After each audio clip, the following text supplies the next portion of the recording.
Hai para pembelajar sekalian, khususnya Anda yang para career seekers dan juga para fresh graduate.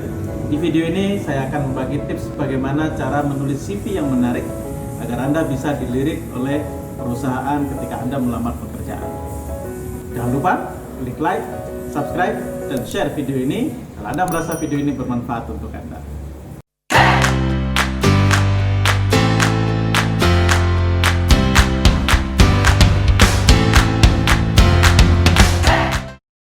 Sebagai seorang HR manager, saya setiap harinya seringkali menerima CV yang dikirimkan ke perusahaan, baik ketika saya membuka lowongan pekerjaan maupun tidak ada lowongan pekerjaan. Kenapa? Karena biasanya para career seekers, para fresh graduate mencoba keberuntungan untuk mendapatkan pekerjaan dengan mengirimkan CV, baik perusahaan itu membuka lowongan maupun tidak. Nah, dari sekian banyak CV yang kami terima, ada beberapa CV yang menarik perhatian kami. Ada beberapa CV yang dibuat dengan bagus. Dan meskipun kami pada saat itu tidak membuka lowongan kerja, biasanya kami akan menyimpan data ini sebagai pipeline kami, sebagai cadangan, sebagai data ketika semisal kami membutuhkan posisi tertentu, kami tidak perlu mengiklan tapi tinggal melihat data ini.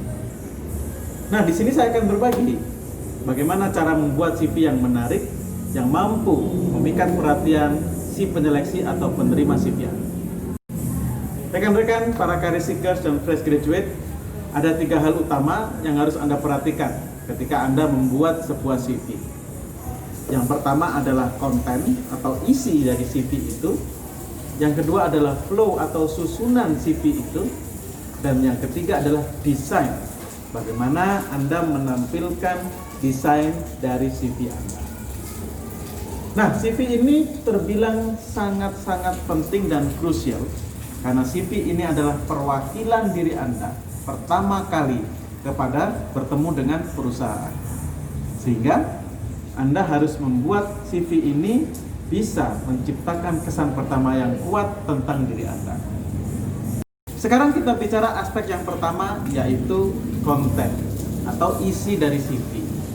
Nah, isi CV itu setidaknya mencakup beberapa hal utama yang harus ada. Yang pertama adalah identitas diri. Yang kedua, education background, latar belakang pendidikan Anda. Yang ketiga, job experience, pengalaman kerja Anda.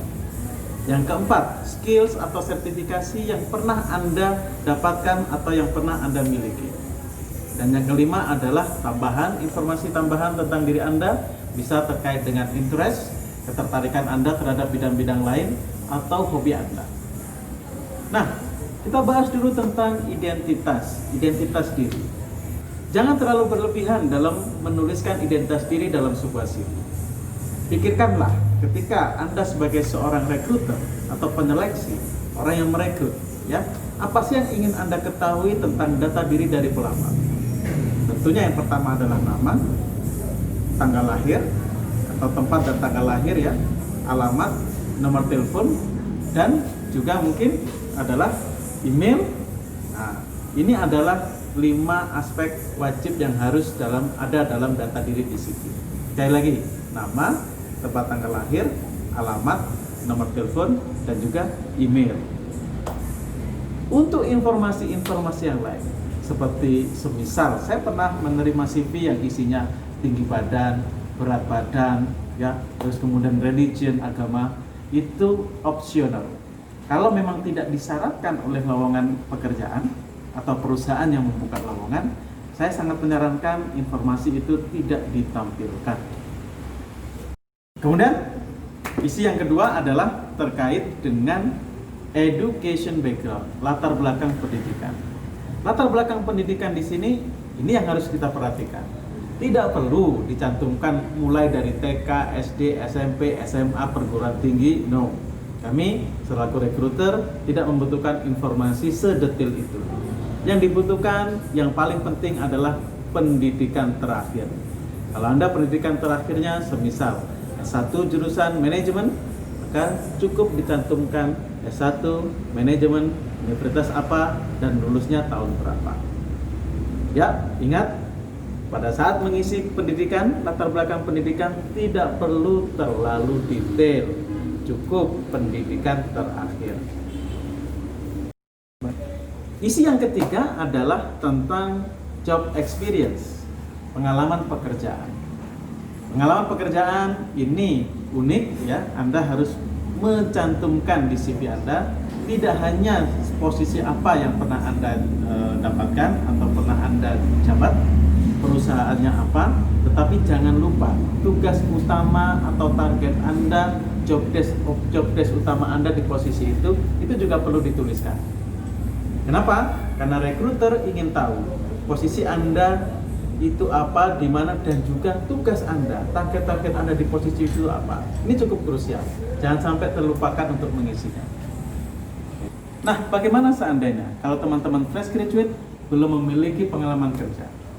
Anda bisa mengganti dengan pengalaman PKL atau pengalaman magang. Sama, magangnya di mana, waktu magang sebagai apa, dan apa saja tugas-tugas Anda atau pekerjaan yang Anda lakukan pada saat magang.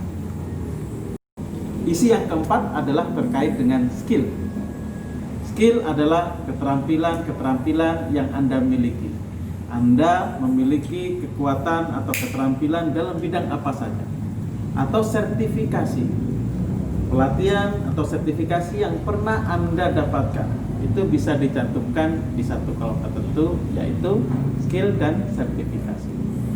Ini menunjukkan bahwa Anda di samping punya pengalaman kerja, Anda juga memiliki skill-skill yang dibutuhkan oleh perusahaan, dan bisa jadi skill Anda sudah tersertifikasi oleh badan tertentu. Dan konten yang kelima, yang terakhir adalah ini optional atau tambahan, additional, interest. Interest itu adalah minat Anda, kesukaan Anda, hobi Anda, passion Anda. Itu masuk ke dalam interest. Apa yang menjadi interest Anda dalam melamar pekerjaan atau dalam bekerja di dunia profesional? Nah, rekan-rekan sekalian, jika Anda memiliki keinginan untuk lebih dalam, lebih tahu tentang bagaimana membuat CV yang menarik, silakan menghubungi kami di nomor yang tertera di bawah ini. Jangan lupa klik like, subscribe, dan share video ini kalau Anda merasa video ini bermanfaat untuk Anda. Selamat mencoba.